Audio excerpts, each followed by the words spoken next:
9월 고용 동향이 발표될 때마다 고용 쇼크라고 얘기한 게 어느덧 반년이 넘었습니다.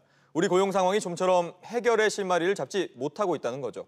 원인을 따져보고 이런 쇼크 상황을 언제까지 겪어야 하는지 앞으로의 전망도 해보겠습니다. 이한승 기자 나와 있습니다. 자, 이 기자. 네. 일단 또 한 번의 고용 쇼크거든요. 네. 정부는 지금 현재 상황 어떻게 보고 있습니까? 네, 그것 때문에 오늘 오전 정부 서울청사에서 각 부처 장관들과 또 청와대 수석들이 모인 가운데 이 긴급 경제 현안 간담회가 열렸는데요. 예. 이 휴가 중인 김동연 부총리가 7월 고용 동향을 보고받고 즉시 소집할 정도로 이 정부는 최근에 이어지고 있는 고용 쇼크에 대해서 엄중하게 바라보고 있었습니다. 참석자들은 최근 이어지는 이 고용 쇼크에 대해서 구조적인 요인과 또 경기적인 요인이 복합적으로 작용하고 있다고 분석하고 있는데요. 아울러 올해 대폭 인상된 이 최저임금의 영향도 일부 업종과 계층에서 나타나고 있다면서 이 면밀하게 살펴봐야 한다는 의견도 내놨습니다. 네, 이 구조적인 요인이 작용했다. 이거 어떤 의미로 해석할 수 있을까요? 일단 가장 먼저 꼽을 수 있는 게 제조업 부진입니다. 예. 우리나라의 어떤 중추 산업이라고 할 수 있는 부분인데 이 제조업 취업자 수가 1년 새에 12만 7천 명 감소할 정도로 이 상황이 좋지 않습니다. 조선과 자동차 업종에서 구조조정이 진행되고 있는 데다가 이 IT를 제외한 대부분의 이 제조업에서 경쟁력이 약화되면서 이 고용 창출력도 함께 무너지고 있는 상황입니다.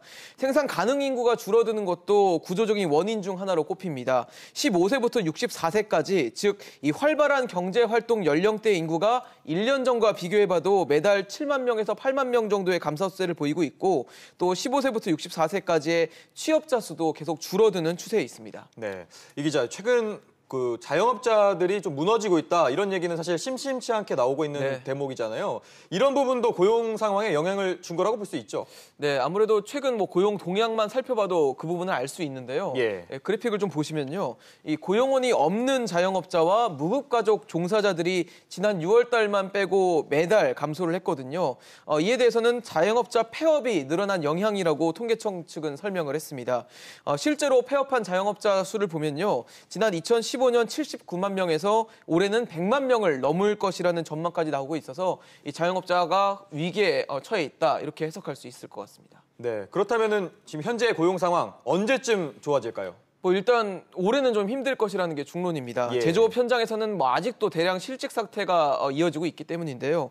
이 정태호 청와대 일자리 수석도 이 내년 초는 돼야지 조선업의 업황이 개선되고 이 자동차 부문의 구조조정도 정리가 되면서 고용 상황이 좋아질 수 있을 것으로 내다보기도 했습니다. 네, 이 기자 얘기를 들어봤을 때는 사태가 좀 심각해 보일 수밖에 없는데 정부는 어떤 대책을 좀 내놓고 있습니까? 일단 우선 올해 일자리 사업과 또 추경 사업 진행했던 것에 대한 속도를 좀 높이는 데 주력을 하고요.